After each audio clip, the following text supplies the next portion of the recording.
আমি অমিত। আজ আবার নতুন আরেকটা গল্প নিয়ে হাজির আপনাদের সামনে।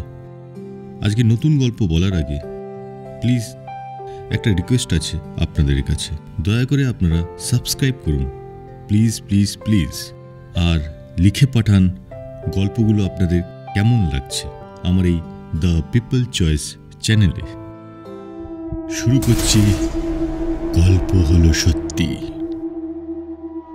দেওয়ালে পিঠ ঠেকে গেলেই মাথায় আসে সুইসাইডের ভাবনা। জীবনের একটা ম্যাচ হেরে গেলেই আমরা বড্ড মুচড়ে পড়ি। সব লজ্জা অপমানের থেকে পালাতে মৃত্যুকে বেছে নিই। কিন্তু আদৌ কি জানি এই মৃত্যুটা কত কঠিন? মরণের পরেও কি শান্তি মেলে? আজকের গল্প বেনারসের আশিসের। একজনের মরণের গল্প কিভাবে তাকে ফের বাঁচার পথ দেখালো শুনুন। প্রথমে ভাবছিলাম সকালের ইন্টারভিউয়ে রিটার্ন টেস্টটা মনের মতো হয়নি। বাড়ি ফিরে বুঝলাম পুরোটা ধেরিয়েছি। সেই ফাইনাল পরীক্ষার সিলেবাস শেষ করতে না পারলে যে ঘুমটা পেত, ঠিক সেই রকম চোখ জ্বালানো তন্দ্রা আমায় ধরল। মনের মধ্যে মস্ত এক বোঝা, নিঃশ্বাসটাও চেপে ধরছিল। ওভার থিঙ্কিং আমার মন, মস্তিষ্ককে আছাড় মারছে থেকে থেকে। এবারও হলো না।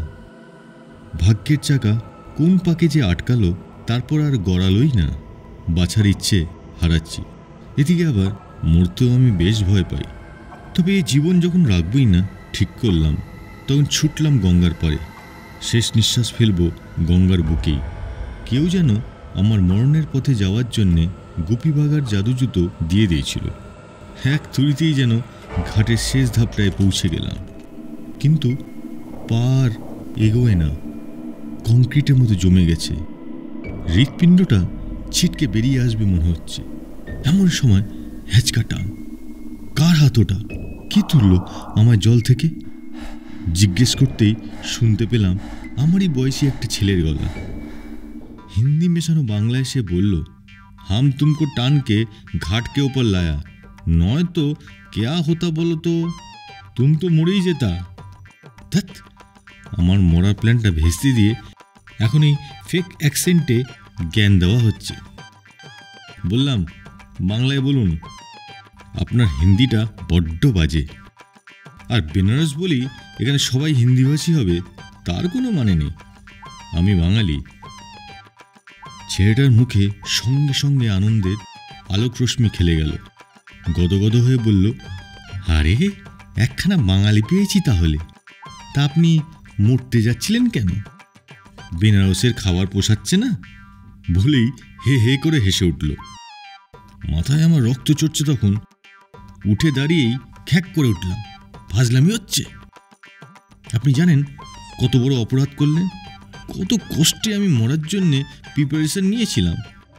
এত কথার পর ছেলে আর মুখে রাগ আড়ে না, চোখে দেখি তার জল।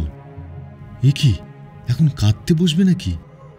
এক ফোঁটা দু ফোঁটা ঝরল ছেলেটার চোখ দিয়ে। আচমকা ঝাপটে ধরল আমায়।